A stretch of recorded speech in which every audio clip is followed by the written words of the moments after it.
One of the most common things I hear people say who want to build a custom home in Aledo is that they've talked to a handful of builders and they all say the same thing.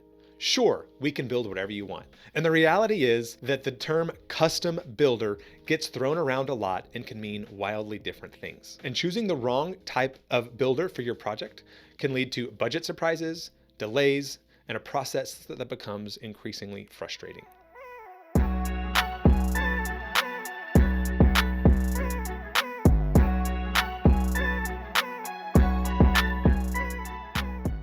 In this video, I want to walk you through how to actually evaluate builders if you're considering building a custom home in Aledo or the greater Parker County area. We're going to talk about the different types of custom builders. We're going to talk about the different in the design process. We're going to talk about timelines and pricing structures and questions that you should be asking before deciding who you want to work with. As a real estate broker here in Aledo, I've worked with a number of clients who would rather build than buy a pre-existing home. And one of the most important decisions that you can make is the builder you work with. So my name's Jared. If you have questions about this and that's what you're considering, watch the video, reach out, contact me whichever way works for you. All my contact information is in the description below, but let's jump into what you need to know to pick a custom builder. Okay, so the very first thing you need to do when you're interviewing builders is to understand what kind of builder they are. I'm going to put them into three broad categories. If you're looking at what I'm going to call your semi-custom builders, right? They are going to be builders who they are buying lots. They have lots available. They have floor plans you can choose from. Maybe they're building in major neighborhoods. And I'm not throwing shade on any of these people, but it's like Drees Custom Homes, maybe you have Elmwood Custom Homes. And these are builders that have lots of floor plans you can pick from, lots of customization you can do. And so you can make many of your own choices. But at the end of the day, you are building their product with their design selections. And so I'm going to call that semi-custom. Nothing wrong with that. Then you have another category of builder, which is closer to what I would call true custom. And they will build true custom homes, but they also maybe build a lot of spec homes. And so where I've seen this kind of get crossed a little bit weirdly is, to be honest with you, a builder building a spec home typically makes more money building a spec home if it sells well over building a custom. The reason that builders like customs is because someone else is paying for it as it goes and it's not speculative. It's not a spec home, right? But what can happen is maybe you're looking to build a 3,500 square foot home and they have this lot that you like. Well, they may see that lot and say, hey, I can actually build a 5,000 square foot home on this and it'd be a spec home and I can make a lot more money if I do this. So they may not be incentivized to work with you on a lot they already own. So you might have to go find your own lot and truly bring them a new space for them to build because they might not want to give up one of the lots they own for a smaller project. So it's not a wrong thing. It's just something to understand. They may have lots of preferences. They may have some of their own suppliers they like. They may be really good at building their spec homes, but maybe they don't do as many custom homes. And a lot of these smaller builders will do both. So that's just something to understand. They might, build custom when they're building custom, and then maybe the custom kind of slows down just because of the season and they start working on some spec projects. So you just want to understand what that looks like. And then you have the true custom builders. And these builders do not buy lots. They do not sit on lots and advertise them normally. And they're not building spec homes. I mean, almost never will they build spec homes. And so you have to go work with them, find your own lot, bring your financing, and that's like the true custom. That's really all they do. And one of the reasons that it's important to understand the difference is because you're going to get some wildly different timelines thrown at you. If you're talking with a semi-custom builder, they're going to say, oh yeah, we can have your home built in 8 to 12 months, which sounds great. But if you talk with a true custom builder, they're not going to say that. They're going to say 18 to 24 months. You're like, oh my gosh, why would I work with one that's going to take twice as long as the other? Well, and the difference is the semi-custom, they're not really budgeting time for architecture, engineering, any significant amount of time for design. They're kind of saying, hey, well, we're going to give you all the stuff you can pick from and you just pick and then we'll start building the house. Whereas if you truly want a custom home, there's going to be easily 6 to 8 months of finding your designer, starting on the design, finding your architect, starting on that. And unless you're super on top of it, that can drag if it takes a while for you to review, if there's lots of revisions, if you have a hard time making decisions. So that 18 to 24 months is not typically the construction time.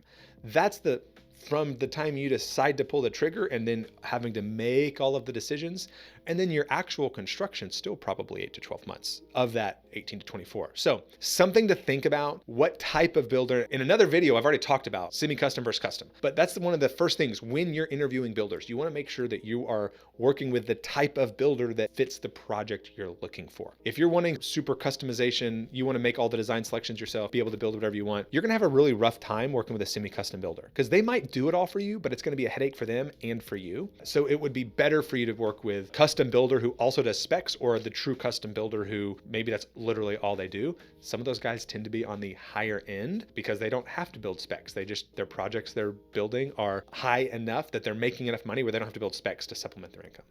Okay, now once you understand the type of builder you're working with and are comfortable with that, you want to understand their design process and their design team.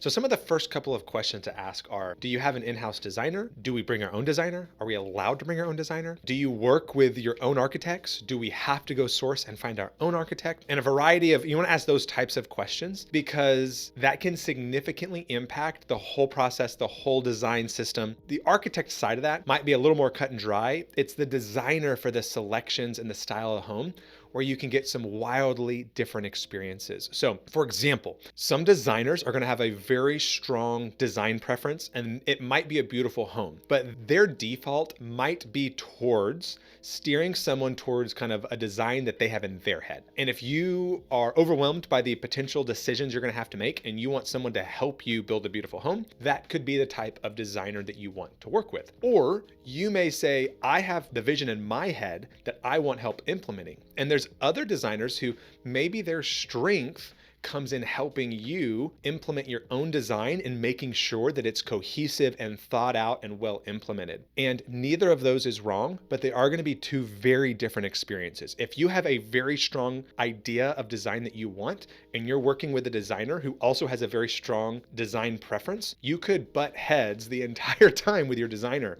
That is absolutely not the process you want to go through as you're building this custom dream home that you're working on. So you want to ask these questions, figure it out, maybe get some referrals or some experience from past clients, maybe see some of their existing homes. Ideally, maybe that designer, her natural style aligns a little bit with what you're trying to do. And that can be super helpful and the synergy can really help. But you just need to understand, like so many of these things, you need to understand what to expect so that you can make a good decision that fits the way you're wired and where you want to go. Okay, now one of the other first things that you should be checking is to make sure that the builder you're considering, that their experience aligns with the project that you are wanting to build. And it can be a variety of things that you're considering, right? It can be the size of the home. You know, are you building a 7,000, 8,000, 9,000 square foot home, but this builder's never really built anything over 3,000 or 3,500?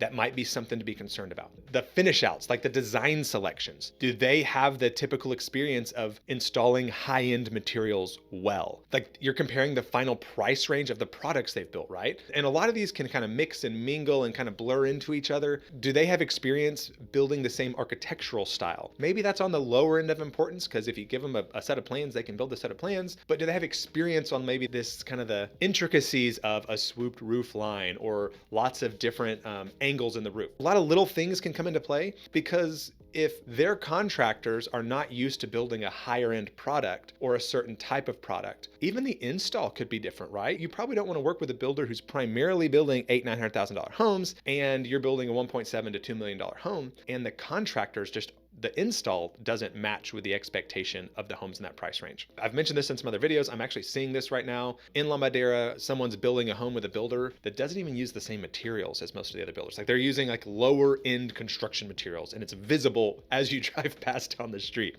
So that's unfortunate, but it's something to think about. And then additionally, it's okay if their experience doesn't perfectly align, what kind of experience do they have flexing or doing some like very specific and unique stuff, right? Like, have you discovered a specific siding material that you want to use, right? Maybe none of the builders have specific experience with that, but do they have experience working with and are they willing to research, understand new products that benefit to you, the long-term, like the warranty, how it's installed? Are they going to look at that? Are they going to help you source the high-end appliances you want? Large glass installations, you know, do you want any kind of steel structural framing? This gets into, okay, maybe not like that you have the exact experience, but do you have the experience flexing? Both things are important to think about as you are considering these luxury homes and their ability to implement your design and your vision.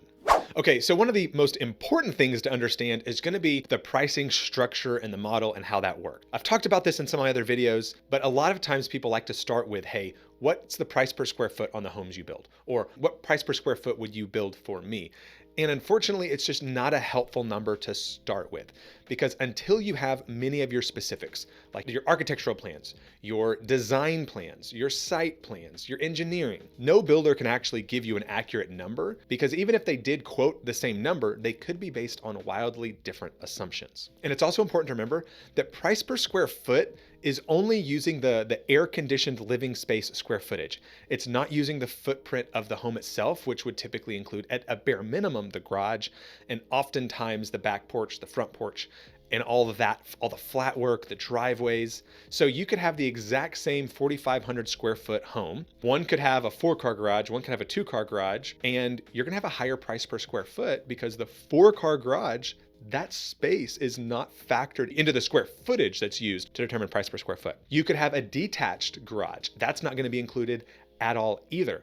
So that's why all of these are important, and just the price per square foot is not the end all be all. And it's not that there's not value in all that other stuff. There is. It's just, it won't be in a direct comparison on price per square foot. If you need more info on that, reach out to me, put it in the comments. Happy to walk you through how all that typically gets impacted. But the second part of the pricing is, what pricing structure does the builder do? Do they do a fixed contract price, which is where they help you determine what you're doing, what you're building, all the selections, and then you have a fixed price, and then they build it for that fixed price? Now, the benefit of that is, you have kind of the long-term planning and the predictability of that fixed price. The builder takes on kind of the risk of getting that done within the budget and then them having their profit in there. The other option is the cost plus model. Some builders will operate on either, some only do one, some only do the other, but the cost plus model can be nice because it's very transparent. They are gonna do what you want, buy the materials you want, get the job done, but they may not be incentivized to find the subcontractor that will install the floor for, $1 less per square foot, or get the hardwoods at a different supplier for $1 less per square foot, because it doesn't cost them money. They're just buying what they want from who they want that matches your criteria, and then passing the cost through to you and getting an upcharge. So there's not one that's worse than the other. There's not one that you should do and you shouldn't do. Some people they're wired to prefer the transparency. Some people are wired to prefer the predictability. Again, you just have to decide which one is a better fit for you and your personality and how you're wired and how your finances are structured.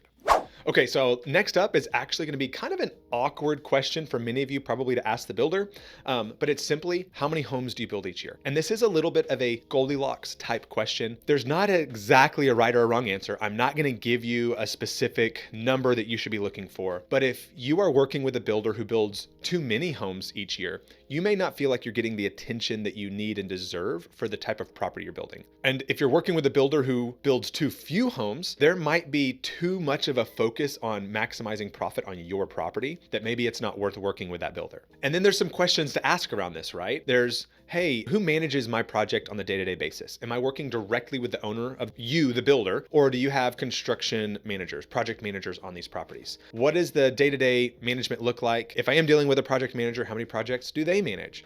So you're going to have a variety of answers that are reasonable, right? You have some of the super high-end builders in the area. They're going to assign a project manager to a specific property, and that project manager may only manage 1 or 2 projects at a time. I mean, super individualized, super specific, but they have multiple project managers, so the company as a whole is going to be building 3 to 6 projects at a time, maybe. That's on the super high-end scale, right? And that's going to be multi-million-dollar projects. And then you have, the builders who are, hey, it's a custom, it's basically the owner of the company manages whatever he can manage at any given time, and so some of those, hey, it's like 6 to 10 at a time, depending on whether they're mostly building spec homes or if they're building custom homes, right? And you want to know what that's going to look like. You probably don't want to try to build a custom home thinking you're building a custom home with a builder who's building 50 homes at a time. That's not a custom process. There's no way someone can do that where they're managing those. That's essentially a production builder that is probably giving you some selections. That's not the custom process. So while There are probably some wrong answers, like I just said. There's not a specific answer that you should be looking for specifically. You should be asking this question, you should be understanding the process, and you should be comfortable with what the builder said and how you expect that interaction and that process to go. So this can vary across the board, right? You may be working with that super high-end, hey, you're gonna get a construction manager, and this manager only focuses on your home.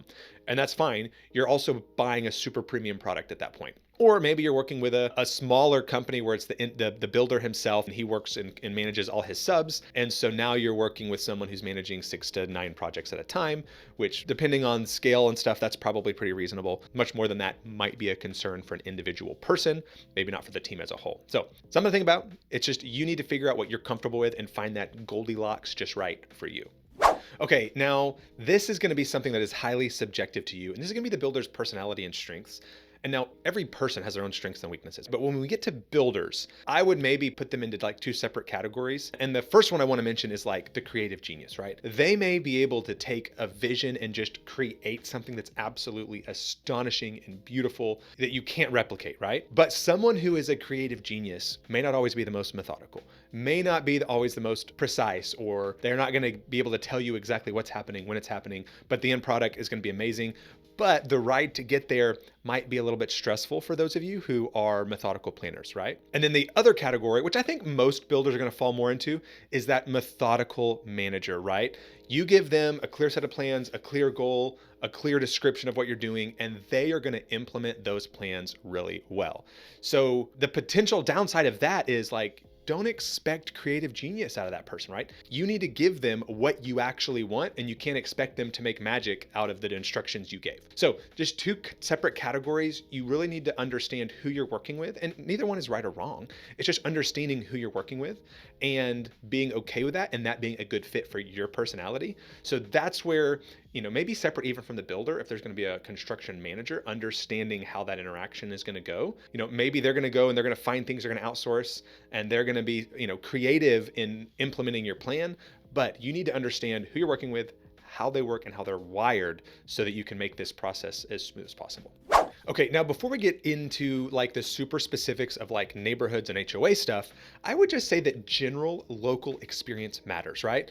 Local to the Aledo area, local to the Parker County area, because there are specific requirements that Parker County has that's different from Tarrant County. Building on acreage with well and septic is different than building on like urban infill lots. So, if you are talking with a builder who doesn't have experience building in Parker County, doesn't have experience with well and septics, that's something that can be a concern that things might get missed. I've talked with someone, not one of my clients, someone who this happened to them years ago, but they bought some land thinking they could subdivide it and build 2 houses on it. So they paid a certain amount expecting to be able to build and sell 2 homes. Whoever was assisting them in this, the builder or their representative, did not walk them through the process or understand that there wasn't enough land to separate it and do 2 wells and 2 septics and 2 homes.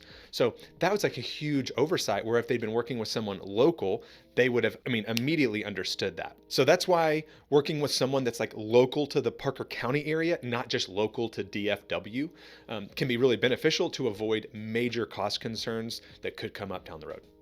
Okay, so approaching the end of this list, but it's building inside subdivisions, right? So even if you're outside city limits, if you're building inside a neighborhood, oftentimes there's going to be some architectural control committees as a part of the HOA and the approval process. So working with a builder who's familiar with the neighborhood is going to be super beneficial. Now, they don't have to have built in the neighborhood in the past, but understanding what the requirements are, maybe they've looked at it with other clients in the past, they understand masonry, they understand style, they understand the setbacks, and then maybe they're even able to help you navigate the actual approval process of like interacting with the architectural control committee. Sometimes it's super simple. It's like one person, you email them, they double check it, they make sure it looks good, and they send it back. Other times it may require it to go to the board and the board to vote or to approve it or to make sure that it's all been reviewed. So having a builder that is at the very least familiar with the neighborhood, familiar with the requirements, and can help you navigate that to some capacity is going to be extra helpful, and it's going to take that mental load of you learning something that's entirely new off of your plate. Okay, now finally, I want to talk a little bit about why representation matters, why having someone on your team helping represent you is a good thing and a beneficial thing. And there's really kind of like two reasons to this. In my other video, Everything You Need to Know About Building a Custom Home, I talk about the different roles that all of these professionals play. And so, one, as a reminder, the builder's job is to build your home and manage that process and to deliver a really great product, right? And a lot of builders, there are a good number of builders who can do that really well. But the builder's job is not to think about your long-term best interests, okay? It's not really to think about the resellability or your personal goals, or is this a 5-year plan or is this a forever home? What's going to happen when it comes time to resell? Is there something that's going to be kind of a deal killer? Are there easements that are going to worry potential other buyers? Other developments that are coming in that are going to kind of kill the desirability of your property? For example, some of the older homes in La Madera now back up to a smaller community. And so, well, at one point they had green pasture behind their property. Now they have, 1 acre lot homes like directly sharing a fence line. And that's not like the whole La Madera neighborhood. That's just a certain street in La Madera. So that's something to think about. Do you have someone helping you process, figure out, and thinking about your long-term vision and trajectory of where you want to be? And then two, which I don't know if I covered in my other video, while this surprises many people, builders in Texas are not licensed by the state. So in Texas, certain trades are licensed. Think HVAC, electrical, plumbing. Those are kind of like the 3 big ones. And then anybody who deals with like sewers and water. It's like well companies and then septic companies. They're all licensed. But general contractors in Texas are not licensed. And so who's a general contractor? Well, crazily enough, 3 really big categories fall in and are considered technically GCs, which are roofers, foundation repair companies, and home builders. So none of these home builders are going to be licensed by the state. So again, there are lots of very good ones. I don't want to scare you across the board, but that is why working with someone local, whether that's me or somebody else, who understands reputations, how things are done, and can help guide you through that process can be a major help, right? And if nothing goes wrong, it almost seems like they weren't needed, but when something does go wrong, that's when you wish you had someone in your corner fighting for you. So in closing, when looking to build a custom home, the goal is not to find the best builder in Aledo. The goal is to find the best builder to meet your needs and your budget and your project. And the reality is that different builders excel in different things. And understanding that difference early is going to help you make a wise decision as you start this process. Now, if you are thinking about building a custom home in the Aledo area, whether you're local or moving from out of state, all my contact information is in the description below. Feel free to call, text, email, or schedule a time on my calendar directly. Looking forward to chatting.